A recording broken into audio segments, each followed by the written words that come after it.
Chances are, as you head out this week to buy the kids back-to-school clothing, you'll be picking up maybe a pair of shoes or two, but did you know that most children are wearing the wrong size? Here this morning with some tips on proper fit is Neil Naftolin. He is the former president of the Ontario Podiatric Medical Association, and he has brought Carolina with him today to help us out with a shoe fitting. And thank you for coming in. It is surprising to hear that most kids aren't fitted properly, because that's absolutely problematic for toes and nails. Sure, it's very important. I mean, fit is there's actually two things that are really important. The first thing is choosing the right shoe, and then once you have the right shoe, it's important that you get the right fit. So from a right shoe point of view, there's three things that we really look at, or four things we look at. Number one is children are very active, and because they're so active, they really need shoes that give them support and shock absorption.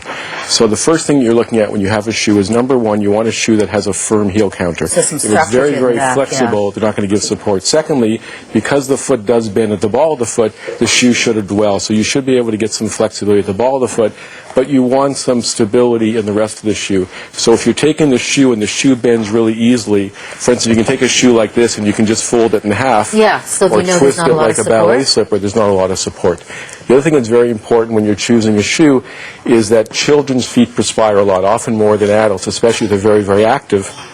And if the feet perspire a lot, it can become uncomfortable. They often will have foot odor. So you want to wear a pair of shoes that are either made of canvas or preferably leather. You want to avoid a man-made material. Leather's great. You want to avoid a man-made material or plastics. And for a lot of children, foot perspiration can really be excessive and be a problem.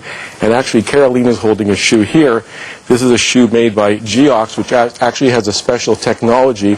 And what this shoe does, it has a membrane that actually absorbs the excessive moisture in the foot, and then it transports it outside the shoe to get rid of the excessive perspiration to make sure that children are much more comfortable. How do you know they have that kind of technology? I guess this certainly someone who's selling the shoes might be able to tell you. They've had it for several years, and if you go, when you're buying a pair of shoes, you always want to go to a shoe store that had, like a shoe store that specializes in children, specializes in fitting. Right. And we can talk about fit now with Carolina. Yeah, because, I mean, when we said most of them aren't fitted properly, I mean, the person who's fitting them has to know, but you have to be comfortable too. They have to know, but now it's back to school. Things are very, very busy in the stores. The salespeople want to make a sale, and it really is important for the parents to know what to look for when you're wearing, in terms of fit. So a couple things you want to do. Okay. Number one, when you're buying a pair of shoes, buy them in the afternoon, because children's feet, all feet, will swell a bit during the daytime. Okay. So a shoe that fits comfortably in the morning may be a little bit tight in the afternoon. So when you put that shoe on, what do you tell the child?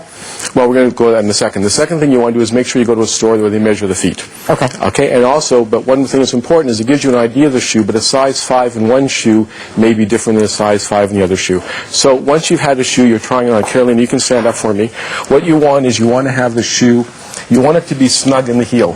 If the child is not snug, they're going to slip out of the shoe is not going to be very good. So no lift there, okay. Secondly, you want to have a little bit of room at the end of the toe. And how much is a little bit from the big toe? A thumb width would be good.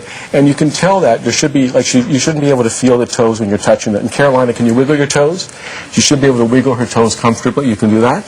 And also, you can actually take the shoe and pinch it a little bit, just to make sure there's a little bit of give there so the shoe isn't going to be too tight. And that's for all the movement that they're going to have during the day. And the shoe should also be really comfortable when you're wearing it. Often they say, well, you may have to break, if the child's complaining about the shoe being uncomfortable, the salesman may say you may have to break in the shoe, but not a good idea, because sometimes you'll break in the foot to fit the shoe.